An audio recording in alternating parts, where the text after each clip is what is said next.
Birlip, 27 de noviembre de 1943. Comentario sobre la vanidad y el orgullo.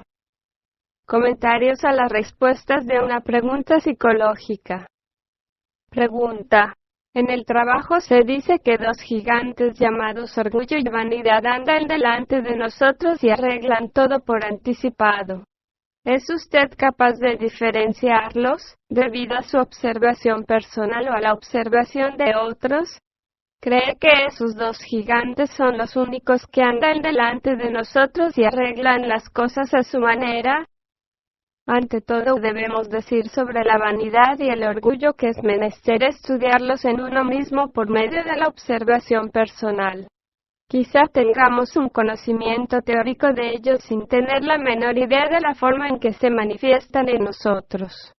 Cada persona tiene sus propias formas de vanidad y orgullo que difieren según los distintos casos, y es preciso recordar que son, al parecer, muy razonables, muy naturales, de modo que la gente no las advierte. Tanto el orgullo como la vanidad están relacionados con el amor propio, pero aun en esta relación sus manifestaciones suelen ser tan diferentes que una puede oponerse a la otra. Por ejemplo, nos hacen un elogio y nuestra vanidad se siente halagada, pero el orgullo nos hace sentir molestos. En las respuestas todos estuvieron de acuerdo en que la vanidad se fundamenta en la parte irreal de nosotros, pero que el orgullo se relaciona con algo real. Citaré una respuesta interesante. De acuerdo con mi observación personal, diría que la vanidad proviene únicamente de la falsa personalidad. El orgullo suele pertenecer a los buenos yoes de la personalidad y quizá la esencia. Con una fuerza neutralizante correcta, los yoes que ahora pertenecen al orgullo pueden llegar a formar parte de la voluntad. Siempre se actúa y se reacciona a causa de la vanidad, pero el orgullo puede ser una fuerza pasiva o represiva. Sí, es muy cierto que el orgullo puede llegar a formar parte de la voluntad y que la vanidad no puede hacerlo. En cierto sentido, la densidad del orgullo es mayor que la de la vanidad, y así con el orgullo se puede hacer más, se puede soportar más. A propósito, ¿creen que Lucifer cayó del cielo debido a la vanidad o al orgullo? Estos dos gigantes que andan delante de nosotros y deciden todo por anticipado, a veces suelen cooperar y otras ser antagónicos. Por eso es tan difícil definir si una acción dada se debe exclusivamente al uno o a la otra. La vanidad tiene un sabor interno diferente al del orgullo. Una persona dice: se puede estar orgulloso de un nuevo auto y sentir vanidad al estar sentado en el coche. Es muy cierto, los sentimientos tienen diferente sabor. Hasta se puede sentir orgullo por un viejo coche, pero en verdad no se siente vanidad al estar en ese coche. Por lo general las mujeres no gustan de los autos viejos. Varias personas señalaron que por lo general, la vanidad se relaciona con la impresión que se hace a otras personas. Es cierto que la vanidad siempre exige un auditorio. Hasta cuando una persona está sola en su dormitorio y se siente halagada, en realidad imagina el efecto que producirá después a la gente. Ninguna persona pensaría en acicalarse si fuera el único habitante de la Tierra, aunque si fuera una de dos personas probablemente lo haría, y con más razones si fuera uno de tres habitantes. Pero la vanidad no se ocupa, necesariamente, de la apariencia exterior, como dice equivocadamente una persona. Pope, un sacerdote de la Iglesia Ortodoxa griega, feo y jorobado, era conocido por su vanidad. No se hacía ilusiones sobre su belleza, pero sentía vanidad por su ingenio y por la posición que ocupaba en el mundo literario. En una respuesta se hizo esta distinción entre el orgullo y la vanidad. La vanidad desea que me exhiba, que sea importante, pero el orgullo me impide hacerlo. Otro rasgo que distingue al orgullo de la vanidad y que he observado, es que el orgullo hace que uno se avergüence de no conocer algo, mientras que la vanidad hace que pretenda conocerlo. No estoy de acuerdo con la persona que dice que el orgullo se justifica casi siempre a sí mismo. Por lo general es la vanidad lo que produce la justificación de sí, que más tarde es una expresión de defensa de la falsa personalidad. El orgullo hace que nos avergoncemos de la autojustificación. Uno de ustedes trató muy acertadamente de trazar la distinción entre orgullo y vanidad por medio de las expresiones faciales, es decir, por la manera en que estas dos emociones son representadas en el centro motor por expresiones y posturas. Creo que todos estarán de acuerdo en que un semblante orgulloso es muy diferente de un semblante vano.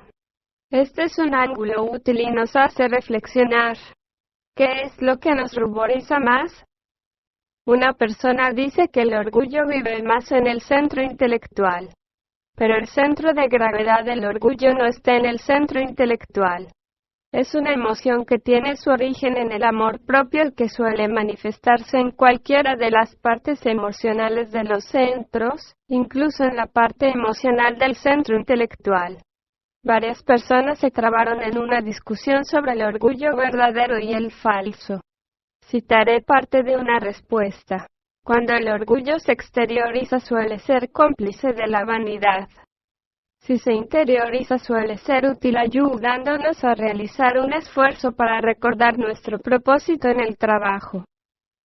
Sí, cuando el orgullo dirigido interiormente hacia uno mismo, nos hace sentir avergonzados, por ejemplo, de no haber cumplido nuestro propósito. Citaré otra respuesta en la que se trazó una buena distinción entre el orgullo y la vanidad. Aunque en muchos aspectos son semejantes, según mi parecer el orgullo y la vanidad son tan diferentes por la calidad como si fueran dos cosas distintas, tan diferentes en intensidad como los celos son diferentes de la envidia. La vanidad parece relacionarse con las cosas más efímeras de la vida, con las cosas más exteriores, mientras que el orgullo parece pertenecer a una parte mucho más permanente e interior de uno mismo. Se puede sentir vanidad por lo que se hace, pero al parecer se siente orgullo por lo que se es, o se cree ser. Todo lo que atenta contra nuestra vanidad nos enfurece, nos ofende, pero no nos hiere.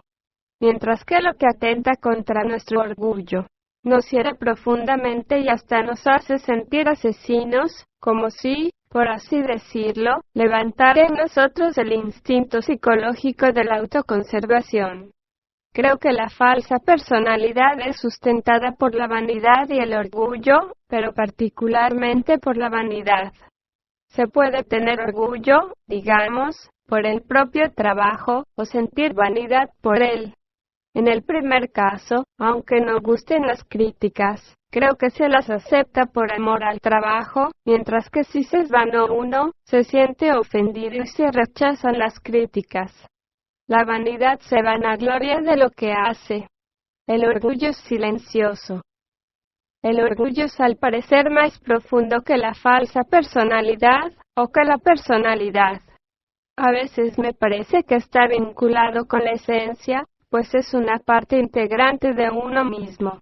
No me doy cuenta de cómo la vanidad puede estar dirigida hacia otras cosas que no sean las cosas exteriores, los propios logros, por ejemplo, aunque siento que por medio de una observación profunda del orgullo y sus raíces, se le podría dar una nueva dirección.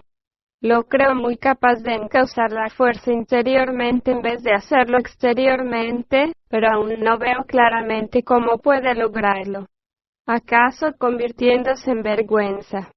Hasta lo creo capaz de llevarnos, eventualmente, al sentido de la propia nulidad, no por la oscilación del péndulo. El orgullo no parece sujeto a las mismas oscilaciones del péndulo que la vanidad, si se pudiera verlo y dirigirlo en realidad. La vanidad, creo, suele eventualmente desaparecer. El orgullo, según mi sentir, podría ser útil si no fuera nuestro amo, pero esto solo se debe a que al estar tan cercano no puedo ver qué es en realidad. Esa es una respuesta muy buena. Ahora bien, es preciso pensar en el orgullo y en la vanidad según su utilidad o su inutilidad en relación con el trabajo. El orgullo suele convertirse en vergüenza, y un orgullo genuino suele convertirse en verdadera vergüenza y humildad en presencia de lo que es superior. Un hombre que carece de verdadera vergüenza y por lo tanto de verdadero orgullo no conviene en realidad para el trabajo. No hay en él profundidad. Pero la vanidad es siempre nociva, por así decirlo, excepto en pequeñas dosis. Como saben, G siempre decía que la personalidad apenas tenía el derecho de existir.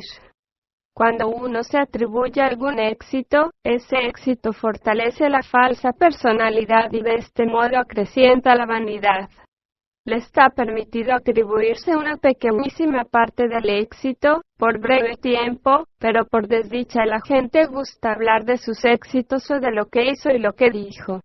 Y aun cuando permanezcamos silenciosos, seguimos pensando en el éxito. Ahora nos ocuparemos de los gigantes. Algunos de ustedes presentaron una enorme lista de gigantes y uno inventó un gigante llamado engreimiento, pero de seguro este gigante es la vanidad. Estoy de acuerdo con quienes dijeron que uno de los grandes gigantes es la pereza y que estos tres gigantes, orgullo, vanidad y pereza, luchan constantemente por posesionarse de nosotros. Una persona los describe así. Creo que la pereza es un gigante que anda delante de nosotros y arregla todo por anticipado. Prearregla nuestras acciones mecánicamente para evitar todo esfuerzo casi tanto como la vanidad o el orgullo. Afortunadamente ese gigante está propenso a andar en dirección opuesta a los otros gigantes y nuestros días se pasan en constantes luchas entre ellos. El orgullo se niega muchas veces a que uno se entregue a la pereza y la vanidad a veces trata de hallar una solución que convenga a ambos. Esta respuesta es buena. Luego está el gigante miedo. En realidad deberíamos decir que el orgullo, la vanidad, el miedo y la pereza nos dominan casi por completo. No estoy de acuerdo con aquellos que dicen que las limitaciones son gigantes. Las limitaciones se asemejan a bloques de madera que nos impiden ver nuestras contradicciones. Es nuestra vanidad la que los crea. No son gigantes, como tampoco es la falsa personalidad. Es lo que está hecho de vanidad y de imaginación y se fundamenta en ellas. Decir que la imaginación es empleada por los gigantes es hablar profundamente, si se recuerda la historia de las ovejas y del mago que hizo que imaginaran que eran leones y tigres. Ya saben cuán estrechamente relacionadas están la vanidad y la imaginación y cuán estrechamente relacionados están el miedo y la imaginación. Me refiero al miedo emocional, no al miedo que surge del centro instintivo. Las emociones negativas, y en especial la compasión de sí, son también gigantes. En la literatura hay gigantes muy interesantes. Uno de ellos es el descrito en la primera parte de Peer Gynt. Luego está el gigante desesperación. Ahora les leeré algunas palabras de G sobre la vanidad.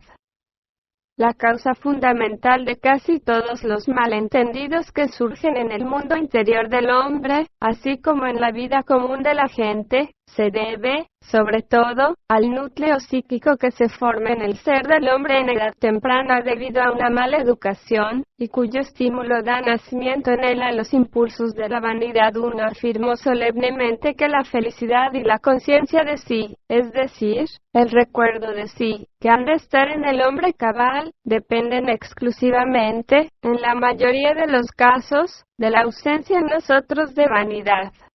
Y me hice el propósito en el trabajo, con mi gente, de destruir implacablemente cada manifestación de ese factor que obstaculiza todo desarrollo, e impide toda genuina y verdadera relación con la propia vida interior, en el armonioso arreglo del cual depende toda verdadera felicidad. He de referirme otra vez a lo que dije al comienzo. Es preciso estudiar el orgullo y la vanidad en nosotros mismos y en todas sus diferentes gradaciones. ¿Conocen ustedes sus propias formas de vanidad y cuánto tiempo les toman? ¿Conocen dónde está su orgullo? ¿En qué sienten el amor propio, la propia admiración? en que siente más que son diferentes de las otras personas, de que sienten mayor engreimiento, qué es lo que los impulsa a jactarse, qué es lo que los impulsa a mantener el silencio. La vanidad es, con frecuencia, muy charlatana, mientras que el orgullo es silencioso. ¿Cuál es la herida más profunda, la que se infiere a la vanidad o al orgullo? ¿Qué es lo que no se puede perdonar? Es sabido que si no se puede perdonar algo se debe a alguna forma de amor propio que es preciso destrozar en uno mismo.